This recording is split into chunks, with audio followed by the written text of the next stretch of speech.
Hello and welcome back to Rev Endurance Sports, and today I just want to talk about the video that I just released with Simon, who's the general sales manager for Ritchey, also international sales manager for Ritchey, and it's gotten some good reception. And if you're a steel bike fan, even if you're not a Ritchey fan, there are some topics in there that are relevant to you because you like steel bikes. And so in that video we talked about seat posts and stems and forks and frames and just all the things that Ritchey makes. And one of the topics that we had was about steel forks and how they differ in manufacturing, in the standards required and all that stuff. And so I started missing my steel fork on my Tommasini here. And it is December the 2nd. And so we are, 68 degrees of a high today. I think it was 46 overnight low.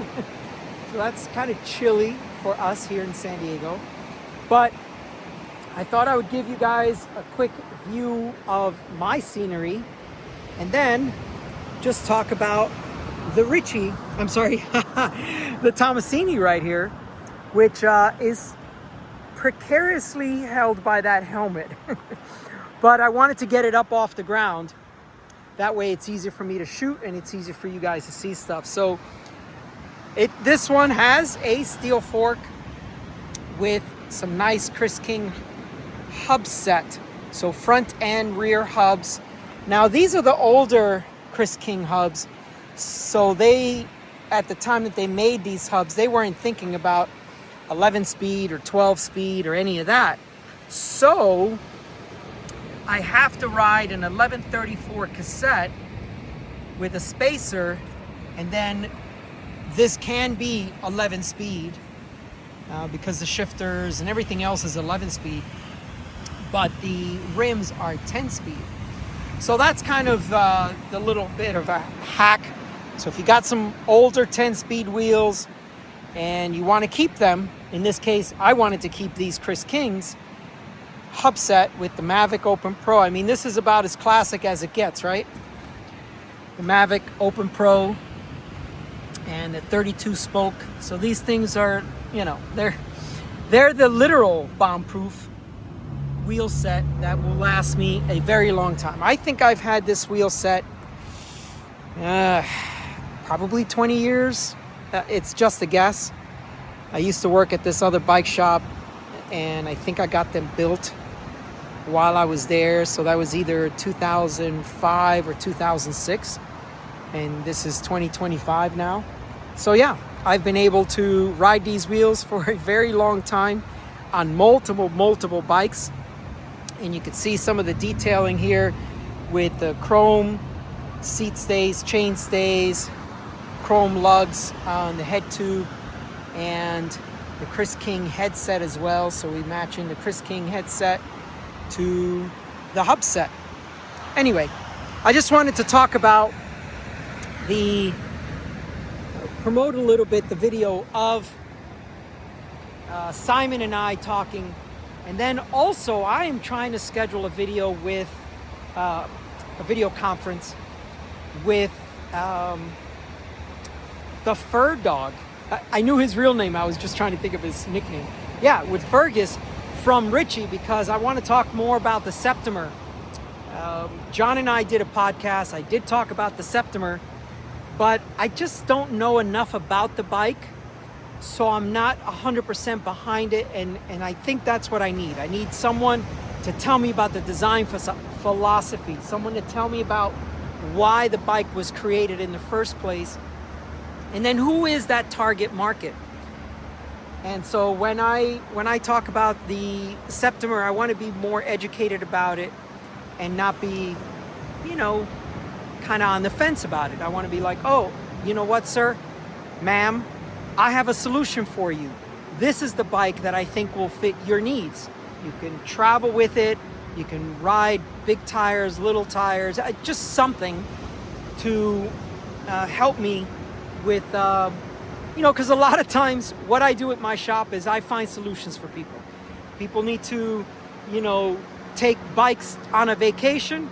Okay, well, let's talk about what kind of car do you have? Do you have a hitch? Do you want to do a trunk rack? Do you want to do this? Do you want to do a roof rack? Do you already have OE, original equipment, stuff on your roof rack? Like, let's say you may have, because Thule, Thule, does a lot of the OE, original equipment, bike rack stuff. So then all you have to do is buy a couple of adapters, get the skids, boom, put the bike on there and you're off and going. So I'm a solution person. I'm an answers man, like if some of you remember the Shell Answer Man. So anyway, that's all for today. Just wanted to shoot a little video while I'm out on my ride. It is a lovely, lovely, lovely day. And there's one of my pride and joys. Absolutely love this bike. And it's got Ritchey seat post, stem, handlebar, what they call their classic line. And let's see if we can see that with, right there on the stem clamp. Yes, just a little something here. I got this adapter, which is from a GoPro mount, for the exposure light, so I can put my headlight underneath. And this is the new Strada SB, the super bright they call it. And what I like about it is it keeps my cockpit nice and clean. Let me zoom this out a little bit. So I don't like stuff on the top here. So you can see my bell is underneath here. Now the headlight's underneath there. So when I'm riding, I have pretty much full access of my handlebars, right?